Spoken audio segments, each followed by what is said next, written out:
The Philadelphia Eagles are starting to mull their future when it comes to a new stadium or renovating Lincoln Financial Field. I think no matter what they do, there should be a roof over that building. I'll tell you why coming up next right here on the Locked On Eagles podcast.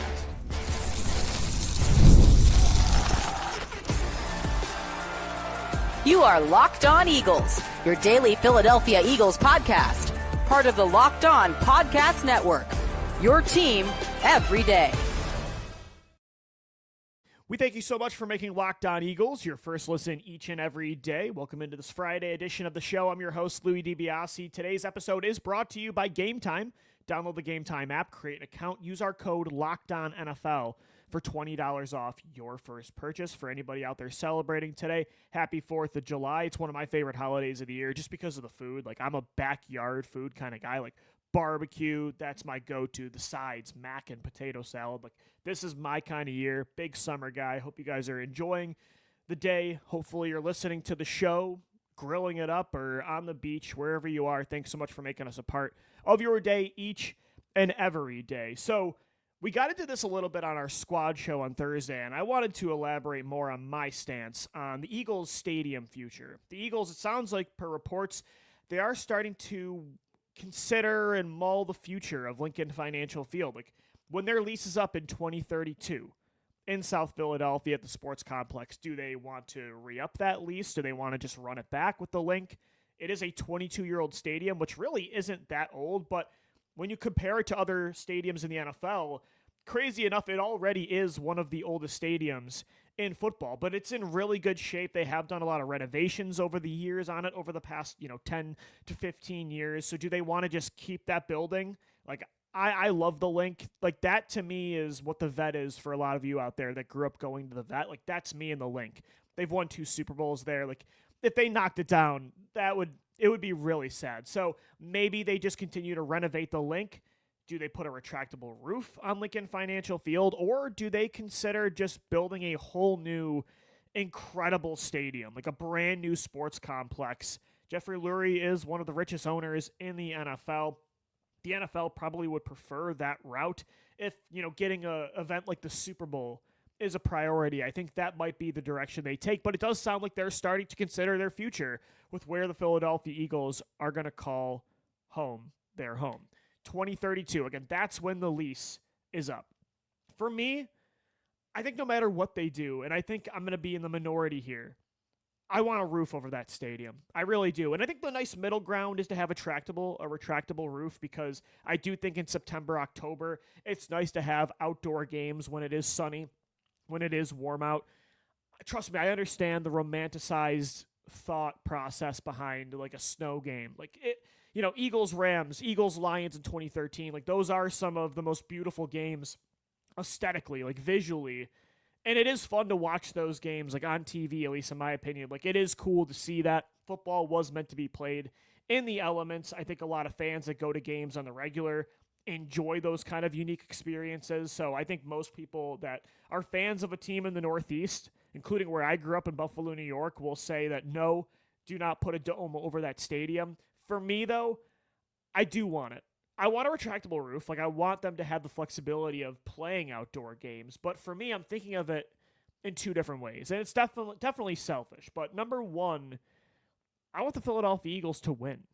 And for me, like, I know some people think it's a home field advantage when it's raining in South Philly or, there's a lot of snow, right? But I look at that game in the divisional round against the Los Angeles Rams, and I see how close it was and how it shouldn't have been that close. And why was it that close? I'm not trying to take anything away. I'm not trying to discredit what the Rams did in that game. I think they're a legit problem. Matt Stafford is a top 7 quarterback in football. I think they're the second best team in the NFC this year, only behind the Eagles. So not to say they weren't a good football team, but the reason they only won by 1 score, the Eagles that is, against LA, I think in large part was because of the snow. The snow made, like, it even the playing field between 2 teams that I think, like, one is clearly superior to the other. I think if that snow wasn't there, the Eagles probably win that game a lot more convincingly, just like they did in LA earlier in 2024 on Sunday Night Football. So for me, like, I don't think the weather actually helps I don't think it has anything to do with the home team or the away team. Like, yeah, I guess you could say it helps a team like the Eagles that are used to playing outdoors, whereas a team like in LA, they're not used to, first off, they play indoors, and even if they didn't, the weather there is always nice. Like a team like Tampa Bay, they're not used to playing in the snow. So that could be a home field advantage. But for me, when you have a team as talented as the Eagles, I don't want weather impacting Saquon Barkley's ability to cut on a dime, or A.J. Brown's ability to run routes, or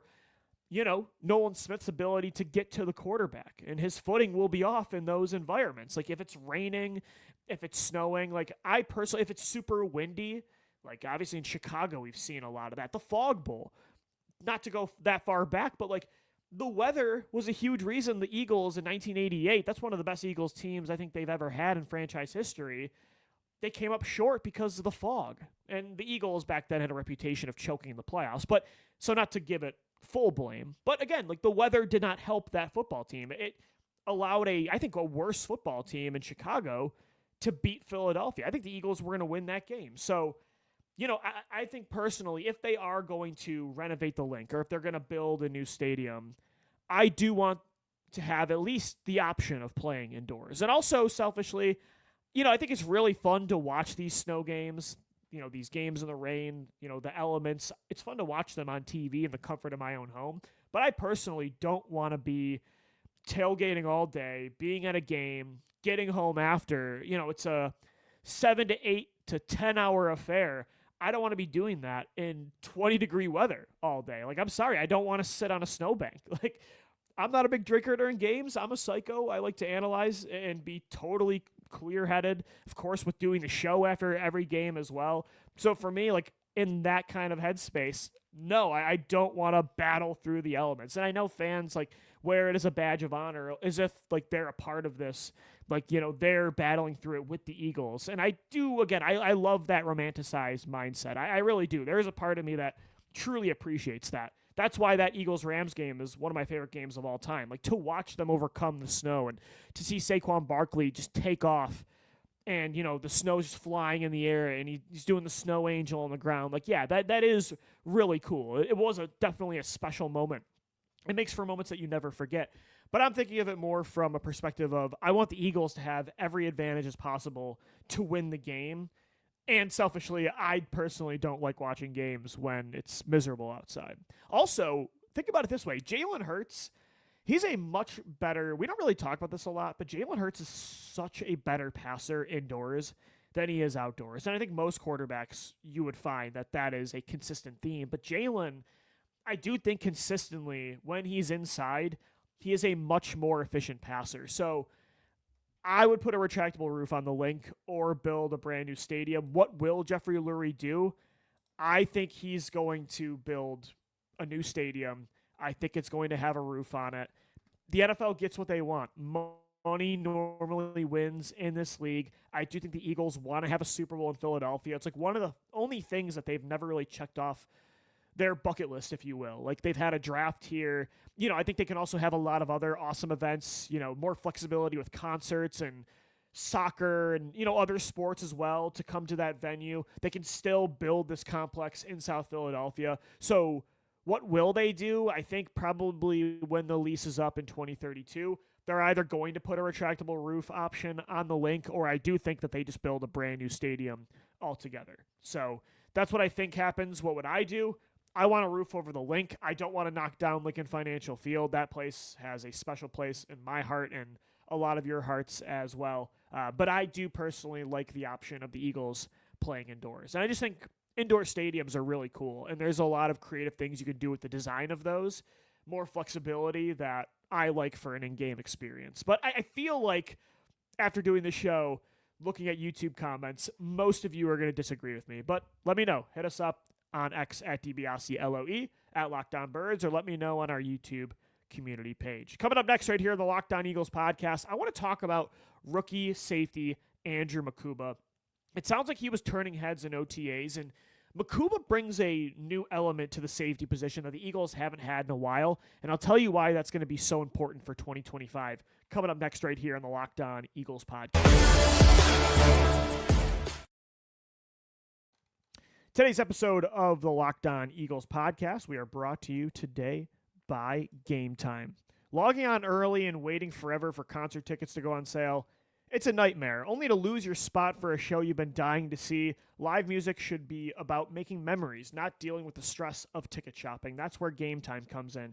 Gametime makes getting concert tickets faster and easier than ever. Prices actually drop as it gets closer to showtime, and you can save up to 60% off with their killer last-minute deal. Speaking of the killers, I was able to get tickets for Mr. Brightside. Hell yeah, we're going to jam out in August thanks to Gametime. Tired of endless scrolling, trying to find the best deal? Gametime's zone deals pick the best seats in your section for you, plus you get a panoramic seat view, so there's no surprises on top of the great prices. So take the guesswork out of buying tickets and show tickets with Gametime. Download the Gametime app, create an account, and use our code LOCKEDONNFL for $20 off your first purchase. Terms apply. Again, create an account and redeem the code LOCKEDONNFL, LOCKEDON NFL for $20 off. Download the Gametime app today. Last minute tickets, lowest price guaranteed. Thanks so much for making Locked On Eagles your first listen each and every day. Happy 4th of July out there to everyone that's celebrating.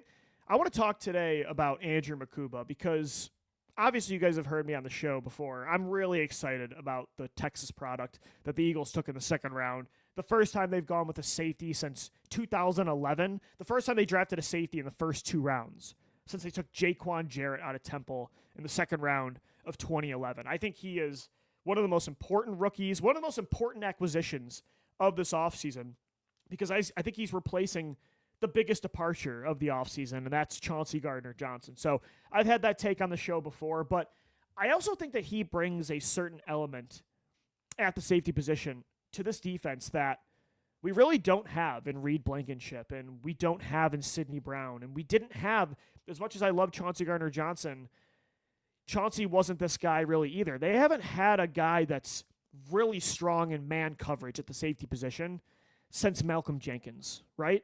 Like, when was the last time they had a guy that can drop down in the slot and cover slot receivers? He can cover tight ends. He can cover really good pass-catching running backs. They haven't had that guy since Malcolm Jenkins. For as good as CGJ was, that wasn't his strong suit. I think he was better in zone coverage as a deep cover 2 safety, intercepting passing lanes, making plays on the ball. He was a ball hawk. 12 interceptions in 2 years combined with the Eagles in 2022 and 2024. But asking him to go mano-a-mano with a Puka Nacua type, that's not Chauncey's strong suit, right? Same with even a Rodney McLeod or a Reed Blankenship. Sidney Brown, as much as he can fly and he is extremely fast, I don't think he's very twitchy with short area explosiveness. Lateral mobility, I don't think is his strong suit in man coverage to mirror, twitchier, smaller receivers. So they haven't had that guy at safety in quite some time. And while I think Mukuba, his go-to thing isn't man coverage, I think he's kind of like Chauncey where he's really good as a deep safety and zone coverage, getting the ability to read defenses. That's his strength. But I will say, watching his tape compared to what the Eagles have had at safety, I do think they're going to have much more flexibility with using him in man coverage than they have with safeties in the past. He is a lot twitchier. I think he's a lot better at mirroring receivers and tight ends and running backs, staying in their hip pocket, anticipating what their routes are going to be, whether it's playing off man coverage, playing press at the line of scrimmage. I do think Mukuba can be that guy. And that's really important, actually, because if the Eagles, if they want to do more with Cooper DeJean this year, and again, as I've said 1,000 times in the show, I don't think Cooper DeJean's role is going to be that different in 2025. He was the best slot corner in football last year as a Rookie of the Year finalist. He was top 4 this year, according to Pro Football Focus, in overall man coverage grades with actually Quinyon Mitchell. So both Eagles rookies were top 4 in man coverage grades per PFF. It was those two, Christian Benford from the Bills and Patrick Surtain from the Denver Broncos. So Cooper DeJean, you want him in the slot. You want him doing what he did last year. He's so good against the run as a tackler. Cooper DeJean is kind of that Malcolm Jenkins DB that I think can cover any type of player. The fastest, smallest receivers, the big guys as well. The Mike Evans of the world, I think he can go toe-to-toe with those players physically. the best route runners like Puka Nacua and Cooper Kupp. Just watch that Rams tape. Like DeJean is that guy. He can cover tight ends. But let's say they want to use him more in that way, like as a matchup kind of Swiss Army knife DB, and they want him to start playing some more safety. They might want him to start playing some more boundary corner, especially if, Keely Ringo isn't panning out. Having a guy like Andrew Mukuba that can come down and play slot corner. Like, I think he can play slot corner. In fact, a lot of scouts and draft analysts during the pre-draft process said that because of his size and his strengths and his agility, speed, his vision, his ball skills, he might actually translate better to slot corner than any other position on defense. Having that guy gives you flexibility to say, all right, in this game, we want Cooper DeJean on George Kittle all day long. We're going to use him across the formation, maybe some boundary corner, maybe some safety, some nickel, some dime linebacker. So we're going to have Andrew Mukuba come down. Sidney Brown plays deep safety where he fits best, just roaming sideline to sideline with his range and speed and hit power. Perfect. We have that flexibility now. That's why not just having one versatile player, but having multiple versatile pieces on defense is really important, because if you only have like one guy, like a Cooper DeJean, but you know that Sidney Brown doesn't fit in the slot, and you moved on from Avonte Maddox, and you don't really have that clear and obvious slot replacement if DeJean isn't there, then you're going to have to, even though it might benefit DeJean to move him around, it's not going to benefit the team, because now you're creating a hole at that slot spot.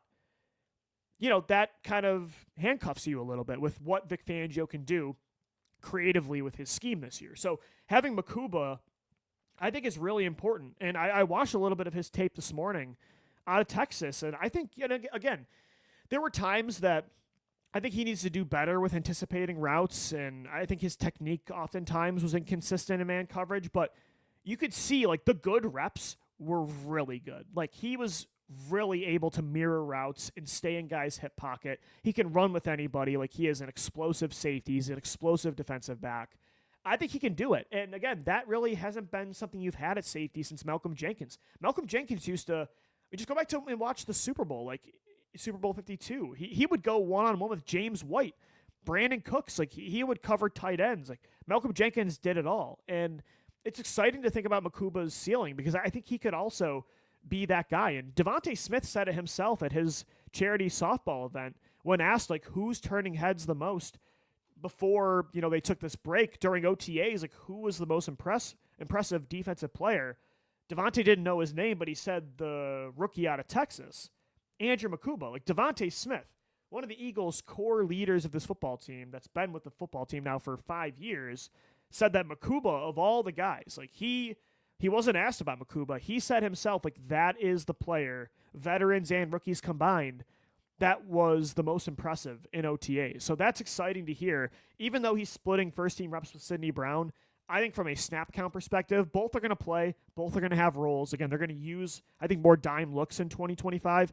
But between the two, Mukuba and Brown, I think Mukuba is going to have more snaps by a good amount than Sidney Brown this year. And also, another thing that I like about Mukuba, his 5 interceptions last year out of Texas, that makes me feel a lot better about the state of this defense from a turnover perspective, because look at how many interceptions are walking out the door with Chauncey Gardner-Johnson leaving and Darius Slay. And even Isaiah Rodgers last year forced a couple turnovers. He was really good at making plays on the ball with forced fumbles, interceptions, pass deflections that helped create interceptions. Like, those are 3 DBs that are leaving that really helped create turnovers in 2024. So Mukuba checks a lot of boxes, and it's awesome to hear somebody like Smitty say that he was the most impressive defensive player in OTAs. Like, I absolutely love hearing that, and I think he's going to really allow Fangio to continue to revolutionize and evolve the scheme that he has implementing in Philadelphia heading into year 2. All right, guys, coming up next right here on the Locked On Eagles podcast, we'll wrap up the show with our final what-if scenario of the week. What if the Philadelphia Eagles decided to fire Nick Sirianni after 2023, or after the 2-2 start in 2024, after that loss to Tampa? Howie Roseman and Jeffrey Lurie said, enough's enough. We need a new head coach. What happens after that? I'll tell you coming up next right here on the Locked On Eagles podcast.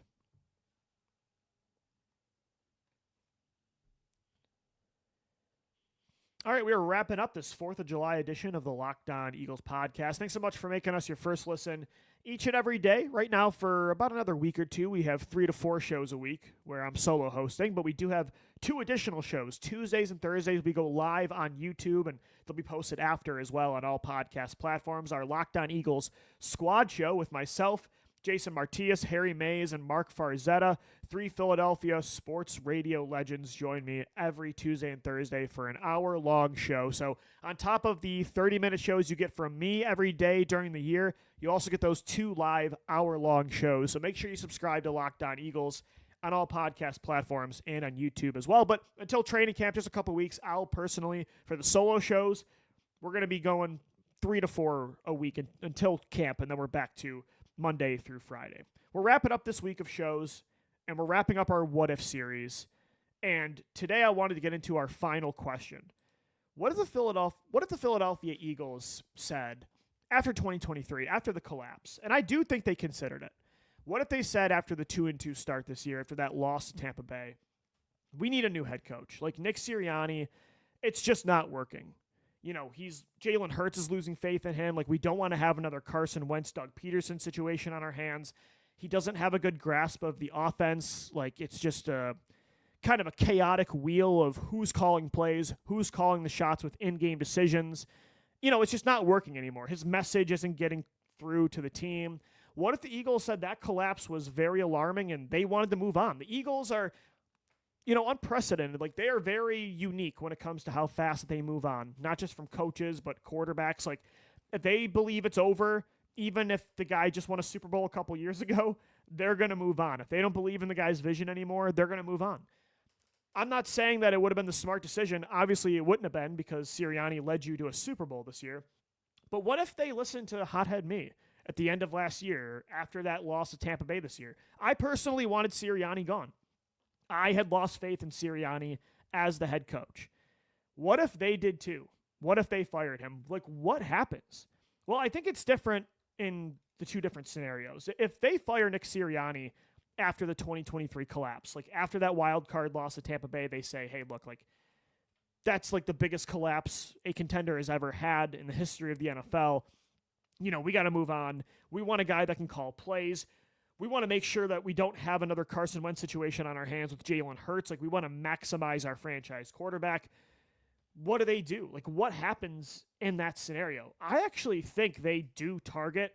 Again, there are certain things that Jeffrey Lurie always looks for in a head coach. Like, he wants a younger guy that maybe you're getting in on this coach a year early than a year late. Like, he might blow up in a year, but right now, he still might be seen as like a surprise hire. Like, that's what Andy Reid was. That was Doug Peterson. That was Nick Sirianni. But you get in on his rise up through the league a year early rather than being a year too late, and then you just can't get him. I do think that's something that Lurie always targets. But if they fired Sirianni, I do think their approach would be a little bit different because I think more than ever, they always prioritize play callers as head coaches. They want offensive-minded head coaches. But with Sirianni not working as a play caller and the offense not working with his style of coaching, I think they go even harder for the play caller. Like, that's the priority, even over the young, rising coach that has a really good, clear message with the locker room, like a player-friendly guy. Again, that's all going to be things that Lurie needs in a coaching candidate. But the focus might be more about play calling if they fire Sirianni after 2023. I personally believe in this scenario, Ben Johnson's probably your head coach. Like, Ben Johnson didn't take a head coaching job after the 2023 season when the Lions made it to the NFC Championship, and he was the hottest candidate on the market, right? Like, everybody wanted him. He turned down the Washington Commanders job. But I wonder if the Eagles job was open. Like, if Ben Johnson thought, I could go coach Jalen Hurts, A.J. Brown, Devontae Smith in that offensive line. Oh, by the way, they're going to add Saquon Barkley for me as well. He's going to call plays. Like, it's his offense. It's his show. He's not going to accept that. I think he would. I think we might be looking at a scenario right now where Ben Johnson is the head coach of the Philadelphia Eagles. This is in the scenario where they fire Sirianni after 2023. Like, again, Lurie always looks for certain things, but I think play calling would have been at the center point of their focus, of their goal in hiring their next head coach. Like I think, would have really wanted a guy that they trust to get Jalen Hurts back to who he was in 2022. And I think that's, in that scenario, that's probably Ben Johnson. Now, if they fire Sirianni after that loss to Tampa Bay, what's their direction? I think Kellen Moore is their interim head coach for the rest of the year. Does he impress enough to be the guy moving forward? Again, Kellen Moore did a lot for this offense last year. He did a lot for Jalen Hurts schematically, implementing new ideas like under center play action. I thought the way the run game went was incredible. Moore's play calling down the stretch in the NFC Championship and the Super Bowl, I think it helped him earn a head coaching job in New Orleans. Like, he is a young former quarterback. The Eagles like that kind of style of coach. That's why they brought him in to be the play caller, to run the offense last year as the offensive coordinator. But again, Lurie also looks for certain things from a cultural perspective. He wants vocal leaders. He wants culture setters. Like, I think he wants player-friendly coaches. And Kellen Moore was definitely a player-friendly coach, but did he have that energy that Lurie wants? Like, even compared to like a Doug Peterson or an Andy Reid, I don't think Lurie always wants the rah-rah guy like a Nick Sirianni, but, I think even for Kellen Moore compared to like a Reid or a Doug, he was even more soft-spoken than that. I don't know if he did enough. I don't know if he would have did enough from that perspective, like what his team message was going to be and all the off-the-field stuff behind the scenes that you need a coach to do. The CEO work, if you will, that I think Sirianni, that's his strength, that he does so well. Is that Kellen Moore? Like, do they want to fight for Kellen Moore? I'm not so sure. I think Moore would have been the interim head coach. I think the Eagles still could have made a run. Like, maybe they win the division. Maybe they're a wild card team.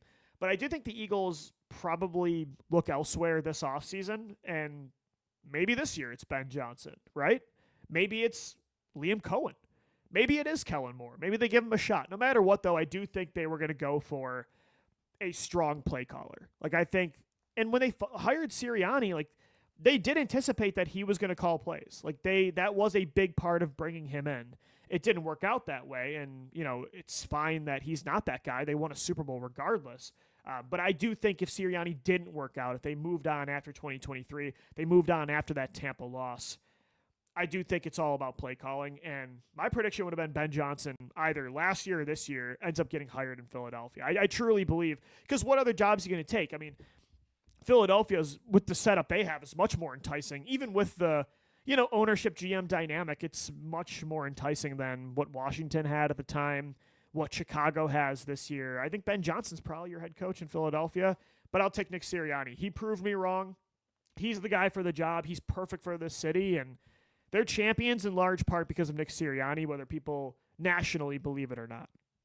All right, guys, that's going to do it for today's edition of the Locked On Eagles podcast. Thanks so much for making us your first listen each and every day. We'll be back on Monday for another week of shows. Enjoy your holiday. Enjoy the 4th.